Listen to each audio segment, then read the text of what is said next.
নমস্কার দর্শক বন্ধুরা, রেস স্পোর্টসের পর্দায় আপনাদের সকলকে স্বাগত জানাই। এই মুহূর্তে আমি দাঁড়িয়ে রয়েছি মোহনবাগান মাঠে।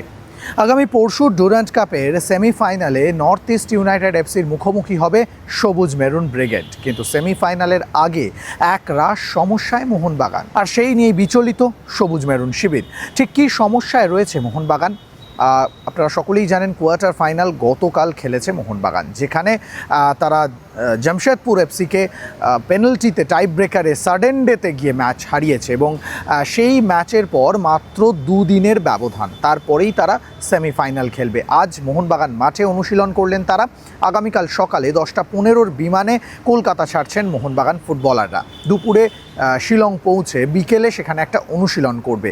তারপর পরশুদিন ম্যাচ, অর্থাৎ এই অল্প সময়ের ব্যবধানে রিকভারি বা কখন করবেন আর কখনই বা ম্যাচের রণকৌশল তৈরি করবেন মোহনবাগান কোচ প্যানাজিওটিস দিলেম্পেরিস, এই নিয়ে যথেষ্ট ক্ষুব্ধ মোহনবাগান শিবির। পাশাপাশি সূত্রের খবর, আগামীকাল মোহনবাগান যেখানে অনুশীলন করতে চলেছে, গোর্খা ট্রেনিং গ্রাউন্ড, সেই মাঠ ফুটবলের জন্য কতটা উপযুক্ত তা নিয়ে একটা চিন্তা থেকে যাচ্ছে। পাশাপাশি ফ্লাড লাইট সমস্যার জন্য ম্যাচ টাইমে অনুশীলন করতে পারছে না মোহনবাগান। বিকেল 4:30 থেকে তাদেরকে অনুশীলন করতে হবে। শিলংয়ের আবহাওয়া, সেখানকার অল্টিটিউড এমনিতেই চিন্তায় রাখছে মোহনবাগান কোচকে, আর সেখানে পরিবেশ পরিস্থিতির সঙ্গে মানিয়ে নেওয়ার জন্য ম্যাচ টাইমে অনুশীলন করা প্রয়োজন ছিল। কারণ এই সময় শিলংয়ে সন্ধ্যের পর থেকে তাপমাত্রা নামতে থাকে, একটু ঠান্ডা বাড়ে, যা কলকাতার আবহাওয়ার সঙ্গে একেবারে আকাশ পাতাল পার্থক্য। আর সেই আবহাওয়ার সঙ্গে মানিয়ে নিতে হলে কিন্তু ম্যাচ টাইম সন্ধ্যে 7টায় অনুশীলন করতে হতো তাদের। মোহনবাগানের ইচ্ছে থাকলেও সেটা করতে পারছে না তারা, কারণ তাদের জন্য যে প্র্যাকটিস গ্রাউন্ড নির্ধারণ করা হয়েছে সেখানে কোনো ফ্লাড লাইট নেই। ফলে আগামীকালের অনুশীলন মোহনবাগান ম্যাচকে কতটা প্রভাবিত করবে সেটা হয়তো এখনই বলা সম্ভব নয়। তবে এই চিন্তাগুলো যে মোহনবাগান কোচকে বিচলিত করছে তা কিন্তু বলাই যায়।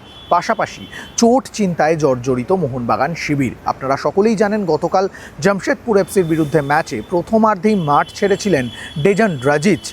যা জানা যাচ্ছে তার একটা হালকা চোট রয়েছে। আজকে মেডিকেল রুমে তিনি মোহনবাগান মেডিকেল টিমের সঙ্গেই সময় কাটিয়েছেন, সেখানেই তার রিহ্যাব হয়েছে। যেহেতু গতকাল ম্যাচ খেলেছে, আজকে মূলত প্রথম একাদশের ফুটবলাররা মাঠে নেমে অনুশীলন করেননি, তারা জিম রুমে এবং মেডিকেল রুমে সময় কাটিয়েছেন। কিন্তু ড্রাজিচের এই চোটটা কিন্তু একটু হলেও চিন্তায় রাখছে প্যানাজিওটিস দিলেম্পেরিসকে। পাশাপাশি সাহাল আব্দুল সামাদের একটা হালকা নিগেল হয়েছিল কালকে, সেই কারণে তাকেও তুলে নিতে হয়েছিল। এবং মিগুয়েল কোয়ার্টার ফাইনাল ম্যাচের আগে তিনি দলের সঙ্গে অনুশীলন করেননি, তারও একটা কোমরে অস্বস্তি দেখা দিয়েছিল। যদিও মিগুয়েল আজ দলের সঙ্গে অনুশীলন করলেন, মাঠে নামলেন। গোটা দলকেই শিলং নিয়ে যাওয়া হচ্ছে বলে খবর।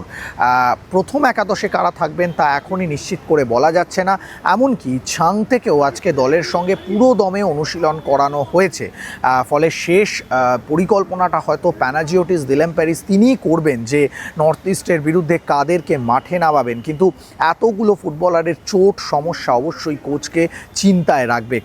এতগুলো চোটের পরে প্রথম একাদশে কারা জায়গা পাবেন তা নিয়ে একটা ধোঁয়াশা থেকেই যাচ্ছে। তবে সূত্রের খবর, প্যানাজিওটিস দিলেম্পেরিস ম্যানেজমেন্টকে জানিয়েছে পুরো দলকেই কিন্তু শিলং নিয়ে যাওয়া হচ্ছে, এবং যেহেতু কাল একটা প্র্যাকটিস সেশন রয়েছে, সেখানেই হয়তো ফার্স্ট 11টা তিনি নির্বাচন করবেন। ম্যাচ ডে মর্নিংয়ে হয়তো তিনি নির্বাচন করে নেবেন কারা মাঠে থাকবেন। তবে যেটা মনে করা হচ্ছে, ডেজান ড্রাজিচ হয়তো বেঞ্চে থেকে শুরু করতে পারেন, মিগুয়েলকে প্রথম একাদশে রাখার একটা পরিকল্পনা করা হচ্ছে। এবং পাশাপাশি বাকি বিদেশি যারা রয়েছেন, আলবার্তো রড্রিগেজ, জেমি ম্যাকলারেন এবং সেই সঙ্গে সামির জেলকোভিচ, তাকে নিয়েও একটা পরিকল্পনা চলছে। তবে সামির জেলকোভিচ তিনি এখনও ম্যাচ খেলার জন্য 90 মিনিটস প্রিপেয়ার্ড নন, সেই জায়গাটাও কোচকে অবশ্যই মাথায় রাখতে হচ্ছে।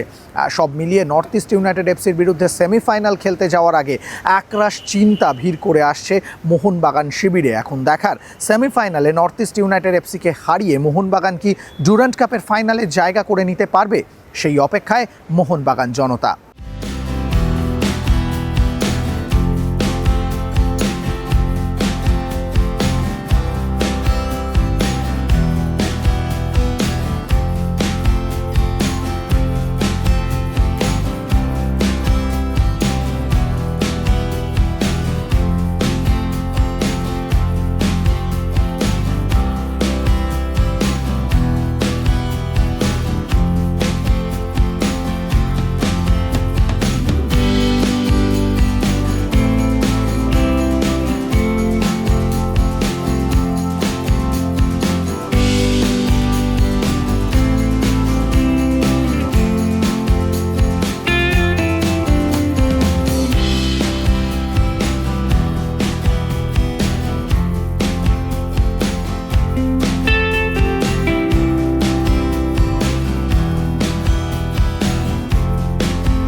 মোহনবাগান মাঠ থেকে সৌরভ মুখার্জি, রে স্পোর্টস।